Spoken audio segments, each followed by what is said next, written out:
Hello friends, and welcome to TurtleQueenGaming, and back to Nicole. We're gonna do Jeff's ending. Yay! I really should apologize, not gonna lie. This week my job we thought we'd embrace Black Friday and to have 50% off online week, which is great! Yay! Quite frankly, it sucked. It was long hours, lots of working for very little. I'm not really sure what 50% off week does besides publicity, because it sure as hell doesn't make us money, because you're spending more time, more labor. We're running out of product constantly, so we're having to run to the store, so you're paying more for product and getting less money for it. So, yay! So, not gonna lie, I was very lazy. Very lazy. I didn't feel like doing crap. So, yeah, I just kind of didn't. My bad. I didn't want to start because I knew that I didn't really feel like it, so I didn't want to start doing a piece of an episode, especially when it's just there's gonna be like 3 episodes of Jeff's playthrough. Most likely, if it goes along the lines of what everybody else did. So, and I didn't want to put out half an hour, just get a tidbit of Jeff's ending in there, and then just be like, see y'all in 10 more days. So, I'm back. We're good. I'm going to record a whole bunch right now so that I don't have to worry about it and I can catch back up. Yeah! I obviously getting to Jeff's spot. That way nobody had to watch boring whatever. I take a moment to stretch my arms toward the sky. The sun feels so nice today. Lately, it's just been cloudy day after cloudy day. I was starting to think that the sun had gone on a permanent vacation. After Jeff and Ted brought it up, I looked up this Arboretum.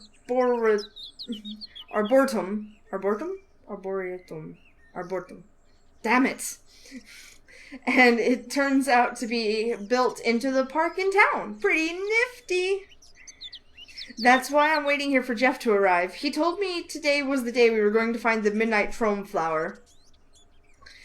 But I took initiative. We're not off to a good start. Hold on. I took initiative of looking that up too. It is a very distinctive flower. The petals are this groovy shade of purple. Groovy. But as you go toward the edge, they fade into white. That actually sounds gorgeous. It also has the shape like a peeled open banana peel. That's unique.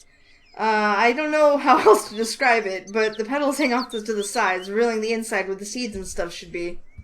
Not your typical flower, but on the right side, it shouldn't be too hard to spot. But where is Jeff? You'd think he'd be the first since he planned all this out. I shield my eyes from the sun and with a hand, and oh, there he is! Found him! Jeff's coming up the entrance, and he regards me with a surprised nod. Why? You're prompt and early today. I thought I would be the first to arrive for sure. As they say, the early bird gets the worm. Yes, but since the midnight trome flower is our proverbial worm, let's not waste any more time. We leave immediately. Ow. I watched Jeff march ahead, moving with purpose. Whoa, slow down. You act like we've got stiff competition on our hands. I doubt it, but you don't understand, assistant. The seconds that pass by while the flower is not in my grasp is a second of everyone's lives wasted. I'm not gonna act like I'm not used to Jeff's self-entitlement by now. Better get moving before His Highness gets antsy. We head through the side of the park. There's no big sign that says, "Welcome to the Arboretum." I have to be saying that wrong. But it's obvious when we reach it. It's like a whole different place. There are way more trees here, and a small creek to the side of the well-paved asphalt path. Reeds and random species of brush poke out to anyone who strays too close to the sidewalk edges. But no flowers. It doesn't appear that there are any species of flower in this section. They must be in a different section. Just how big is this arboretum anyway? I'm an alchemist, not a civil engineer. My genius is dedicated to medicines, and medicines alone. Dear God, Jeff. But if I had to make a scientific assessment, I would say very big. In other words, you're as clueless as me. I sigh and sag my shoulders, but it doesn't take long for me to pep right back up. Guess that means we'll have to go exploring. It shouldn't be too hard to find, right? It shouldn't, if the cowboy's words are to be believed. Jeff starts off again, and it takes me a running start to catch up this time. It's not half bad walking through the place with Jeff. Whenever there's an especially neat-looking plant, he points it out and begins explaining all about it. The info he has can get way overwhelming, but I do pick up a few cool factoids. However, right as he's in the middle of explaining why those vines to the side are the color they are, Jeff spots a couple walking towards us from up ahead. Curses! People! I nearly jumped. Jeez, he sounds petrified. I take a closer look, and there's nothing out of the ordinary about the guy and girl. They look like your average college students to me. None must know what he is up to. Do you know these guys? One of them. I usually don't care to remember those who bore me, but I recall that girl and I shared a class together last year. We were partners in the same lab section. Oh, so that means he has to put on his act. Okay. But you didn't really like her, huh? Not a single iota. Well, don't panic. Just do what you do best and pretend like you like her. Though, that's really mean. I'm sure she's such a nice girl. I take a second to look at her. Dang, they're getting closer. She looks nice. What she looks like doesn't matter. Just follow after me and maintain the ruse. Jeff takes a second to clear his throat and then starts forward with a beaming smile. It's similar to the one he wore when he first approached me that one day. He's really good at this. It's almost like all he has to do is flip a switch and he's instant Mr. Perfect. Hey! The girl squeals in surprise as she spots Jeff, who called out to her. Oh, hey! They approach each other like it's been a million years and meet in the middle of the sidewalk. It's been a while. How are you doing? I'm just fine, thank you. And it hasn't been that long, just last semester. Yeah, but after summer vacation, it feels like forever, don't you think? The two of them share a laugh over this. I have to hand it to Jeff. For a moment, I believe he's actually interested in anything this girl has to say. What brings you to the Arboretum? Arboretum. Taking a walk? The girl hugs the arm of the guy, making the tips of his cheekbones go red. Aw, how sweet! Yeah, it can be pretty around this time of day. What about you?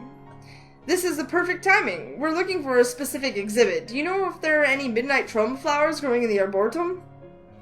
Oh yes, I'm not sure where exactly, but there's a flower garden somewhere near the back of the Arboretum.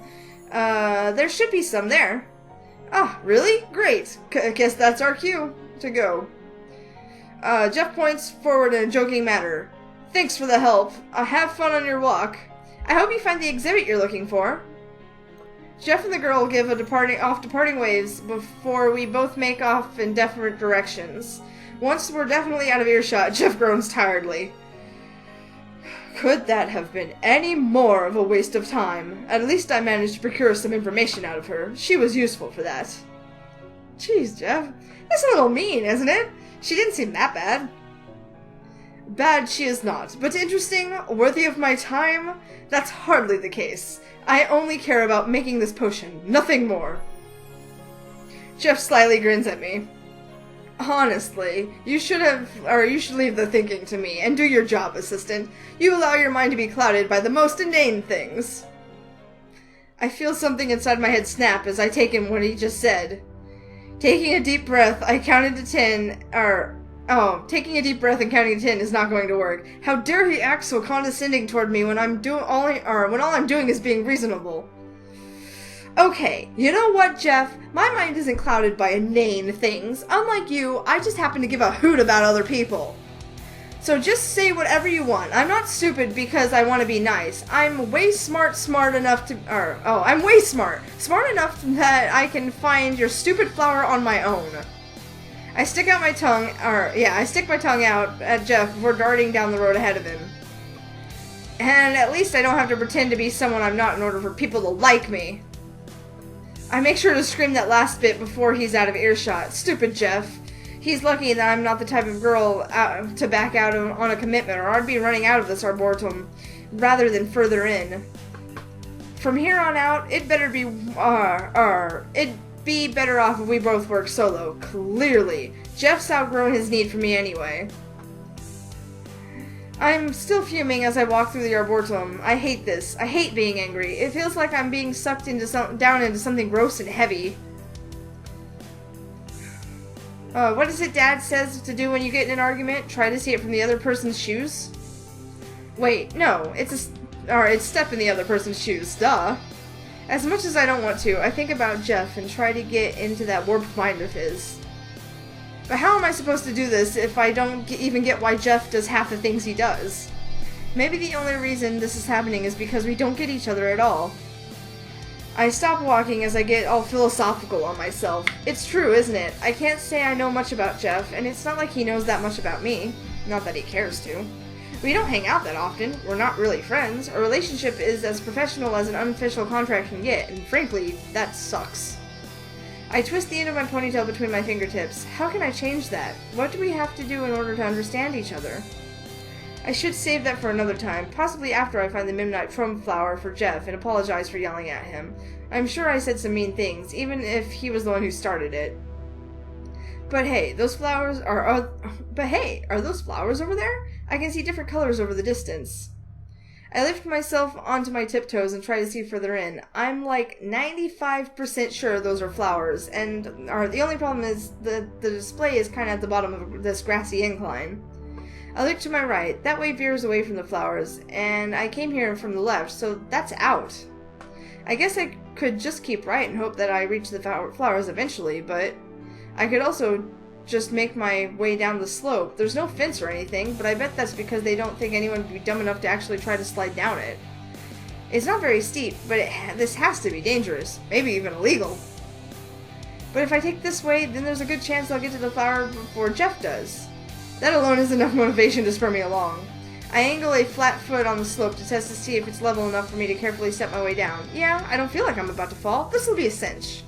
My other foot does the same, and soon I'm taking step after step, making my way down to the slope. At least it's relatively short. I wouldn't be doing this if it was like a mountain. However, I don't know what happens, but my foot slips out from under me. I can barely gasp in pain before I fall hard on my butt and start tumbling down the hill. I yell in a panic as my vision becomes full of dust and grass. I can't see anything. It gets in my throat, and it's like my lungs are on fire as I'm beat against the ground again and again. My rattled mind wonders if this will ever end. I lose the feeling in my body, and I black out before I even realize that I've stopped. Oh jeez, I passed the fuck out. When I come to, I'm lying on my back, staring up at the sky, clear blue and slowly merging with orange near the horizon. It must be late afternoon. I groan and sit up, feeling like a doll with rusty joints.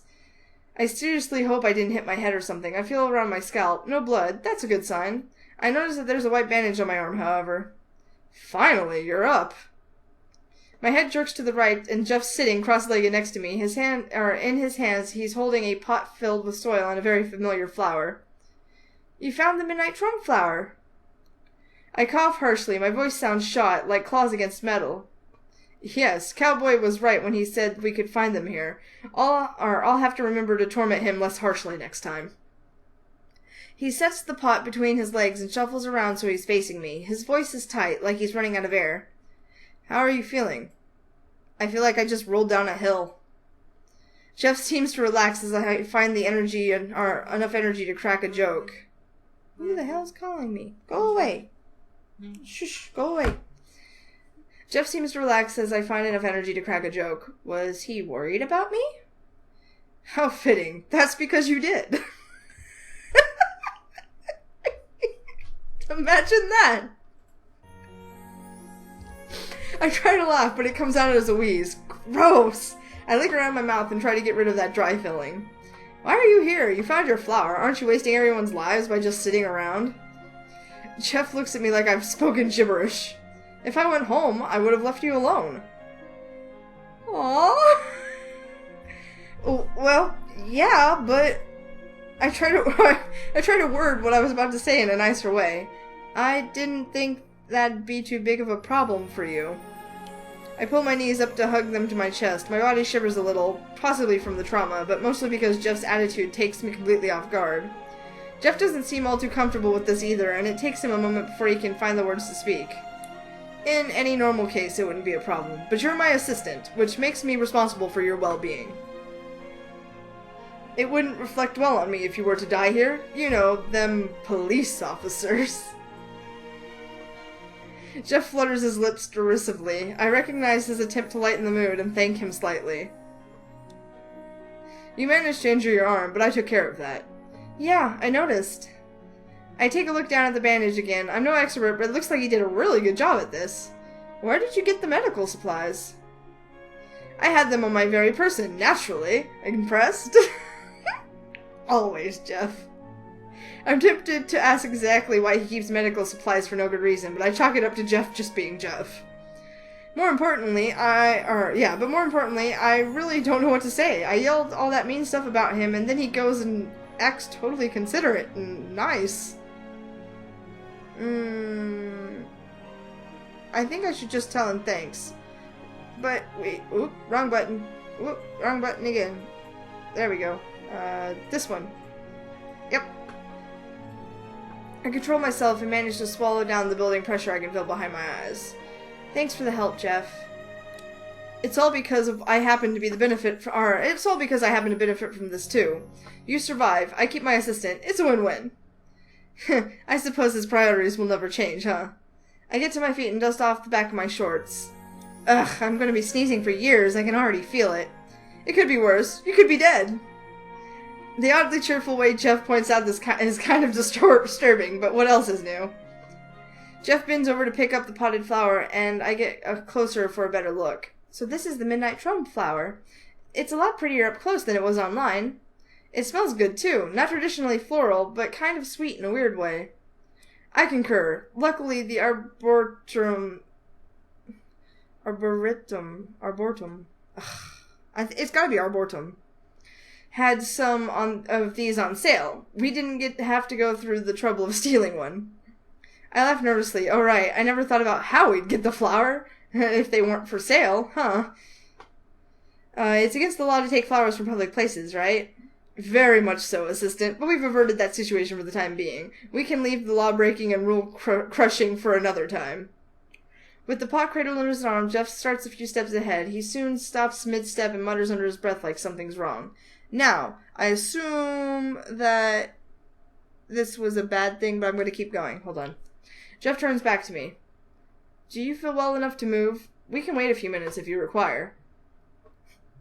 Shit, I almost forgot. The fact that he's showing concern is enough to make me ignore the dull pain I can feel all over. I beam and grab my hands behind my back. I think I'll be okay. Okay, yeah. I picked the wrong one. Should I cry? Yeah, I should probably cry. So, the thing is you can't be like Jeff. You gotta, try to change Jeff to be more human. I'm thinking that's what it is. I can't stop the pressure building behind my eyes, and there are tears sliding down my face before I can turn away. Once he realizes that, yes, I am crying my eyes out, Jeff is thrown completely off kilter. What's wrong? Does it hurt more than I predicted? Is my medicine defective? I knew the recipe had kinks in it. Oh, that's adorable. No, that's not it.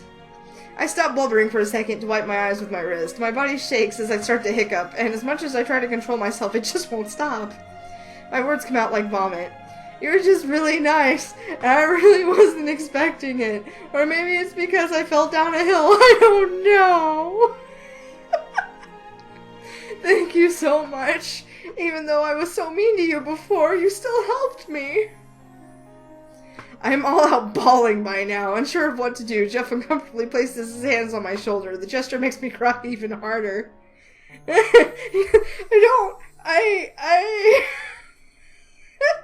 Please, try to calm down. It was not as though I was very pleasant either. Mind you, I am never truly pleasant, but I like to think that sometimes I can be reasonable. Jeff slowly drags his hand over to my back. I can feel him rub up and down my spine.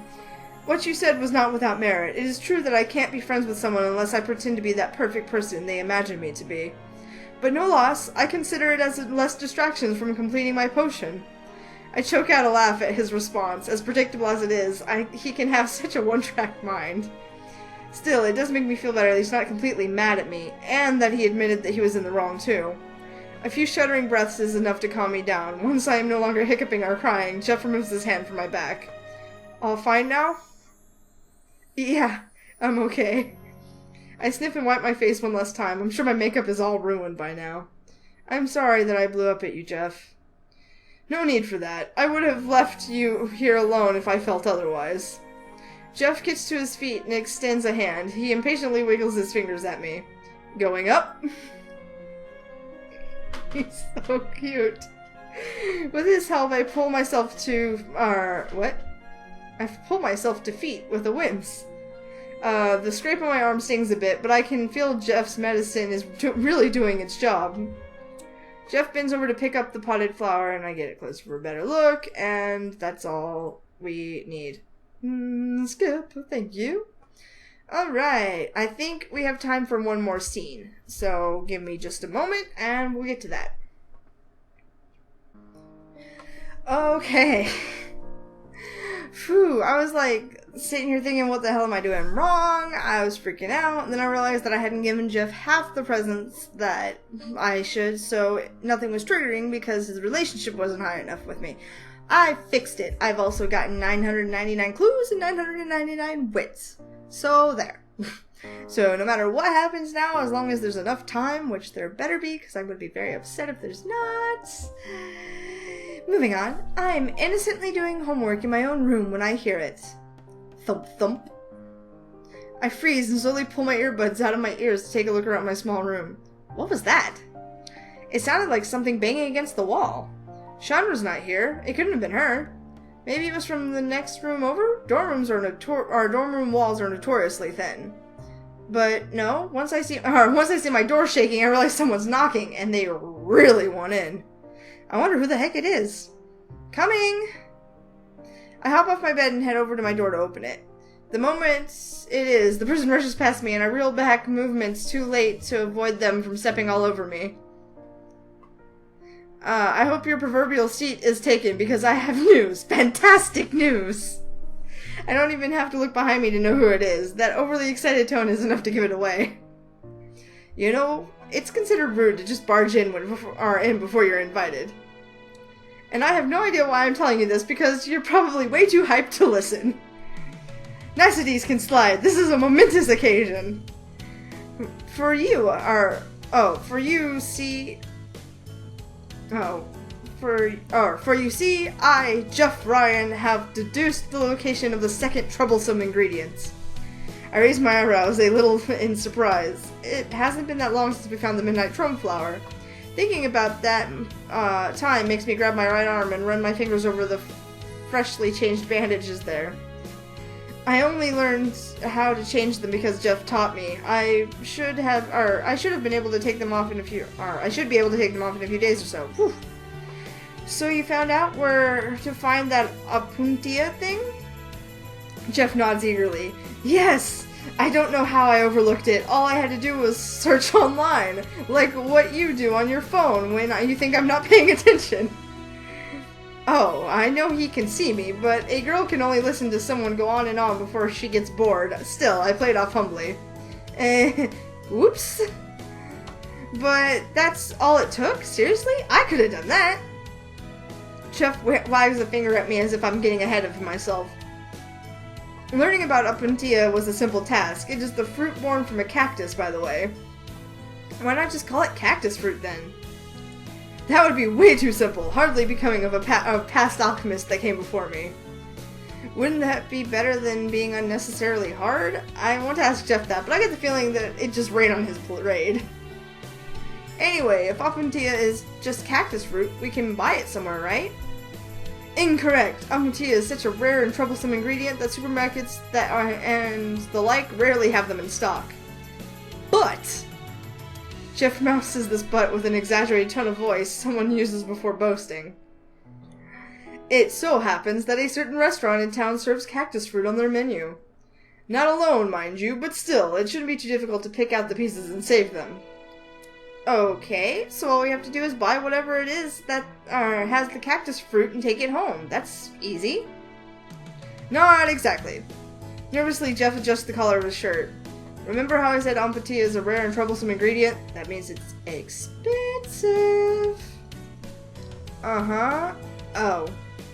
It should have been obvious from a mile away. This restaurant you're talking about, it's a real fancy one, isn't it? Yes, the type of high-class restaurant that doesn't provide takeout.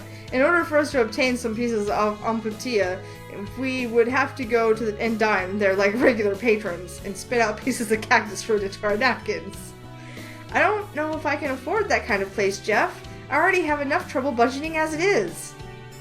Do not worry, assistant. I doubt that it'll be that expensive, though I have no data to support my claim. If it comes down to it, I will cover you. Aw, it's gonna be our first date. That's adorable. I stand there in surprise. Is he serious? I don't know exactly how much this restaurant would cost to eat at, but it can't be cheap. Jeff, no. No. I can pay for myself, promise. I mean, we haven't even seen the prices yet. It's too early to be wigging out about money. Certainly so. However, I had planned on going to the restaurant tonight. Wait, tonight? No time to dally. Yeah, I get it. Gotta make that potion, blah blah blah. I look over at my book and MP3 player back on my bed. My notebook's still left open to the page I was working on. I never thought I'd be saying this, but I don't know if I can go tonight. Sorry. I have homework to do. I shouldn't put it off. I brace myself, expecting Jeff to launch into some tirade about how I'm the assistant and I should do what he says. He doesn't do that. Jeff grows silent, and I watch, oddly surprised by how he seems to think of alternative times. When will you be free, then? How about tomorrow? It's Friday, right before the weekend, so it's perfect to stay out late. Excellent. It will do. You wanted to go with me. I feel short in this chair. Jeff turns to the door and nods his head.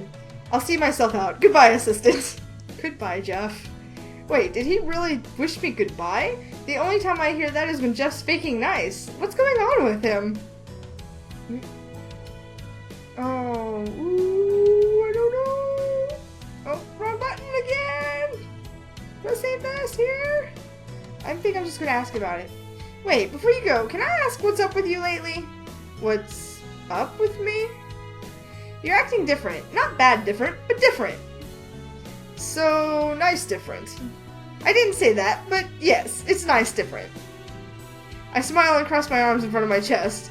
Before, you would barely take my word into account. I was half expecting you to blow up at me when I asked to reschedule. Ah, I see. Sure, it is annoyingly inconvenient to have to wait another day, but if that's what you require, I've decided to be more responsive to your needs. Oh, that's really cool of you, Jeff. Thank you. Though you kind of made me sound like some kind of house pet. Hooray! We have met all the needs.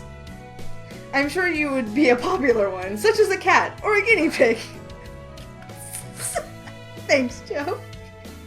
Anyway, as I was saying, I'll be leaving now. Tomorrow evening, we shall find the opportunity, such a hard word. Be ready. I'll be ready, Freddy.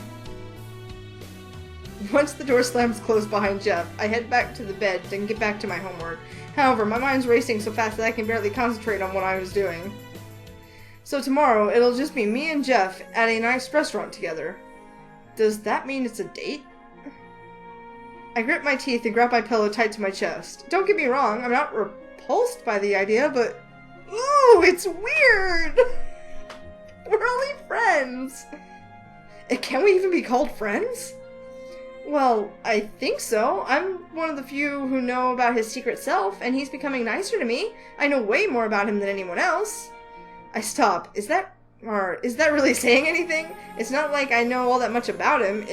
And it was only recently that I decided to change that. An idea hits me. Maybe I can use this to get to know more about him. That's such a good idea that I could scream. We're going to be eating in the restaurant anyway.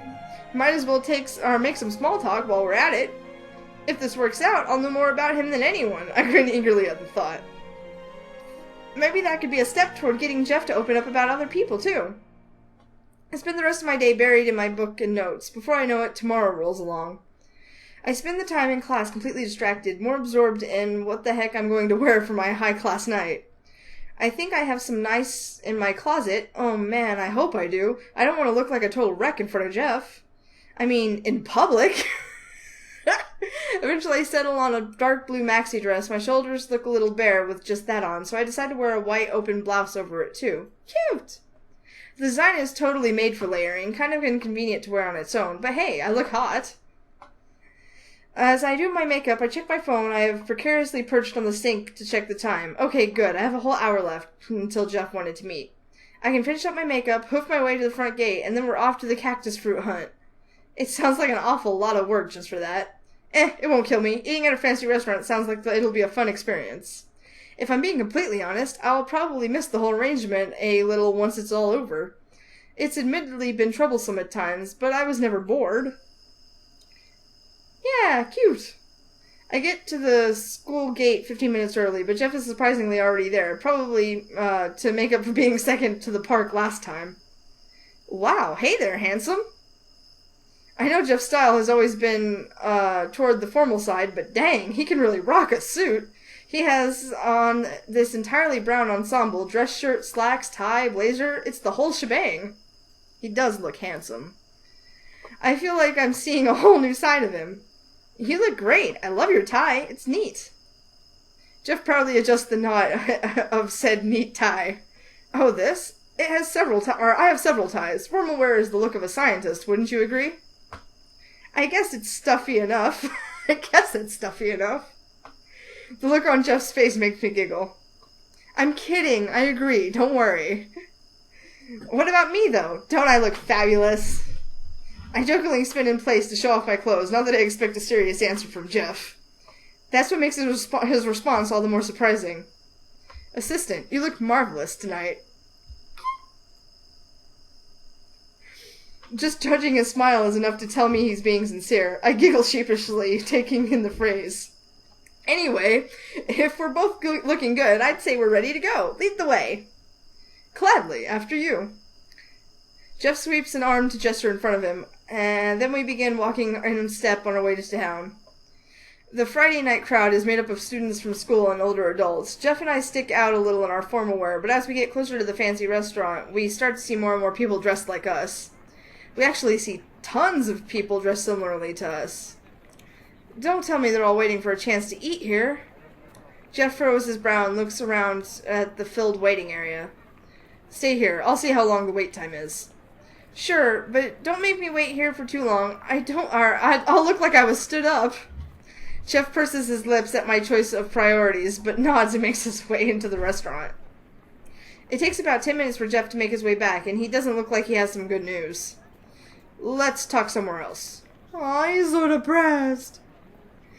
He gently grabs the crook of my arm and steers me away from the crowd of people. Yep, someone doesn't want to be overheard using his mean voice. It's not until we're at the movie theater near the restaurant that Jeff stops us. Nobody's around. They're probably all inside. How bad is it? A 2-hour wait bad. I suck air between my teeth. Dang, that's a really long time to wait for some cactus fruit. I know. Huh? Is that all he's going to say? No lecture on why waiting for the fruit is a necessary sacrifice? How our blood, sweat, and tears will pave our way to a success? I'm not so sure if waiting that long is worth it, but my potion demands it. However, assistant, I don't require you to be here anymore if that's the case. He won't make me wait 2 hours. What? Why? Jeff goes silent. He avoids my gaze for a few moments. There's no need for me to elaborate. An assistant must always follow the orders of her superior. Or his superior, my bad. I pout a little at Jeff. Why is he doing this? Then it hits me. Maybe Jeff's trying to send me home so I don't waste my time here for this cactus fruit. And if he is, that is incredibly thoughtful of him. Stubbornly, I place my hands on my hips and give Jeff a look that says I'm not going. I'm not that good of an assistant. Sorry. I take a seat on a nearby bench and cross my legs. If you're staying, I'm staying. That's how this is going to work. Jeff responds to my stubbornness with a shake of his head, but moves over to stand by my side without putting up a fight. Aha, looks like I'm getting better at persuading him. They gave you one of those beeper things, right? Jeff holds up the black disc in his hand. There's a red glow coming from the inside, and the advertisement for one of the restaurant's drinks is printed in the middle. It kind of reminds me of a fat, fancy coaster, which is exactly what they look like. Don't put your drink on those, though. It is freaking hilarious when they start to vibrate and you have, like, a bar drink on it. Stuff everywhere. Hilarious. Don't do it. This machine will vibrate and emit obnoxious music when our turn has come up. 2 hours from now. I sigh and slump in my seat.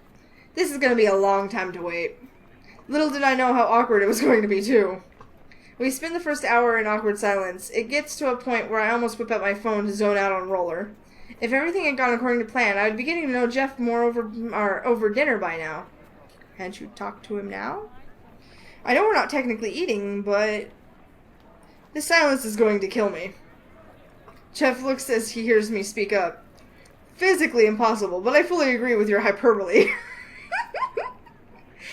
Alright, seat your butt, Jeff. I slapped the seat next to me on the bench. We're having us a conversation. Jeff smirks and gracefully drops himself next to me. I see nothing wrong with that. This could be an excellent change to finally discuss our finer points of... Nope. I quickly reach out and press a finger against his lips. I hold my other hand to my own, much in the same way. Once Jeff shows no signs of immediately continuing, I return to my hands to my lap. The only rule is that from here on out, talking about alchemy is off limits. Off limits? What could you possibly expect me to talk about then? I want you to talk about yourself. Jeff tilts his head. I don't understand the scientific relevance of this. He's so cute. There's nothing scientifically relevant about it, but honestly, I want to know more about you, Jeff. I look down and stare at my knees. I'm not sure if I can keep looking right at him if I continue. It's kind of embarrassing. We spent all this time together, but it's like I don't know you. You can't be all about alchemy all the time. So I don't care what it is. Anything you want to tell me is fine, like your favorite food or your favorite colors, hobbies, music tastes. I shrug, figuring Jeff has gotten the point. I don't want to force you if you really don't want to. I know you're not really used to being that open about what you really like. Jeff nods. It would take me only 4.57 seconds for me to tailor a response to appeal to your personal likes. However, to speak about the things I truly do enjoy... He goes silent as he contemplates whether to go along with it. I hope he does. I want to show him how easily it is to be himself. I know you said the topic was forbidden, but allow me to bring up alchemy for this one instance. There is a law which all alchemists go by, equivalent exchange. You can only produce an amount equal to what you supply. He wants to know about me too. What I mean to say is that if I answer questions, I expect an equivalent exchange of information in return. Are you saying you want to know more about me too? Precisely! I look to Jeff and try to tell if he's being serious or not, and it doesn't look like he's joking. My lips stretch out into a smile before I can help myself. I don't know why, but knowing that Jeff is interested in getting to know me makes me happy. Then I'll tell you everything you want to know. Very well. Who should start? That's actually a really good question. Who should start? Should Jeff or should I?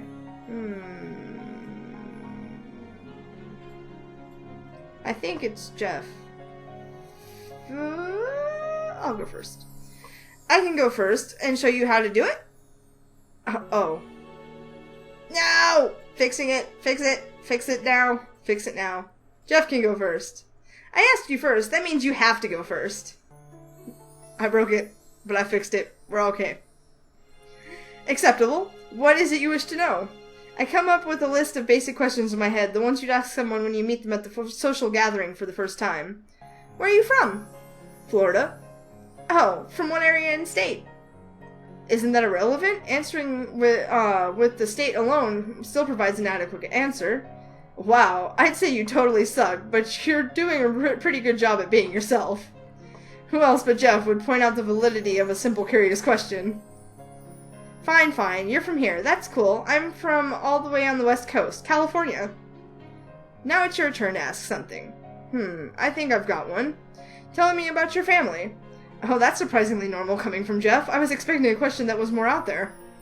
My family is pretty easy to describe. I have a mom, dad, and a little brother. My mom and brother are back in California. My dad's here in Florida. He lives a town away. Why do your mother and father live separately? They're separated. They're on good terms, though they weren't always. I chuckled derisively at the next thought that pops into my head. It's not something I'd easily tell someone. I do kind of miss having, like, a real family sometimes, but they're happier this way, so I'm happy for them. That's almost disgustingly noble of you. I lower my eyelids as Jeff sneers at me. Oh, shut up. What about you? What's your family like? I can describe mine as simply as you can. Only my grandparents raised me. My poor mother must have thought that raising a child would impede on her horrible lifestyle. She decided that leaving me with her parents would solve that problem. Oh. What can you say to something like that? Don't be fooled into thinking I'm trying to win your sympathy. Perhaps if my mother did take me with her, that would be the case, but I ended up living far better with my grandparents. They were very kind to me, even though I was my mother's mistake. I knew that, and I didn't want to... Jeff stops and widens his eyes as he just realizes something. Is that how it began? Is that how what began? I have always wondered when I first developed the habit of catering my personality to another. Talking about my grandparents now made me realize that it must have started with them. As a child, I did not want to do anything to displease them. They were kind enough to take me in. I decided to watch what they liked and respond in kind. I eventually ended up doing it like it was second nature to me. Oh, so it was because you wanted to be the best you could be for your grandparents that you started putting on this fake personality. And I ended up doing it that for all interpersonal relationships. How strange. You'd think I would have figured it out by now. Maybe you just had to wait for the right person to open up to. I grin and point at myself. But I doubt anyone else would mind if you acted the way you really were, especially your grandparents. You're not a bad person, you're just different. Isn't that still an insult? I meant it as the best compliment I could think of. Jeff burst out laughing so loudly that I blushed. It wasn't that funny. I see. However, that's not happening anytime soon. Not unless everyone can become more like you, assistant. Annoying and pushy? As well as easy to talk to and amusing. Aww. I don't know whether to frown because Jeff agreed or to blush because he complimented me. I do a weird mix of both. You're making a strange face. That's all your fault. Jeff shrugs and then looks down at his watch to try to check the time. How much time do we have we killed so far? I check my phone for the time too and frown at what I see. Just a half hour. An hour to go then. Jeez, Jeff, I'm sorry, but there has to be an easier way to find cactus fruit. With the phone already out, I figured there's no harm in doing a web search of my own. Come on, Internet, don't feel me now. Results immediately pulled up the term cactus fruit, and I thumbed down the list to try to find something relevant. Hey, here's something interesting. Did you know that you can also call, prickly pears? Amputia. I squint at my phone screen as I read the next sentence. Actually, that's the name they're best known as. Would searching for that term work better? Then I input it into my phone and wait for the results to pop up. Jeff? I turn to him and show him my phone. Did you know you can buy prickly pear jam at this hipster supermarket we have here in town? Jeff quickly goes over my phone screen. His eyes widen as he sees I'm completely serious. That is vastly cheaper and more efficient. The two of us lock eyes, probably having the same idea. You should probably give them back the beeper. I would, but honestly, I don't care to. Jeff tosses the beeper on the bench and then takes my hand and pulls me to my feet. To the hipster supermarket assistant. Won't they think it's weird we're dressed all fancy like this? The last of my questions scatters into the air as Jeff starts pulling me behind him. No matter, just think of it as one exaggerated shopping trip. You say that, but you're not the one who has to move around in heels. Even as I say that, I'm still laughing behind Jeff's wake. I guess I've been through worse. Okay, that was a dumb... Did you know you could buy prickly pear jam at the hipster supermarket down the road? Alright.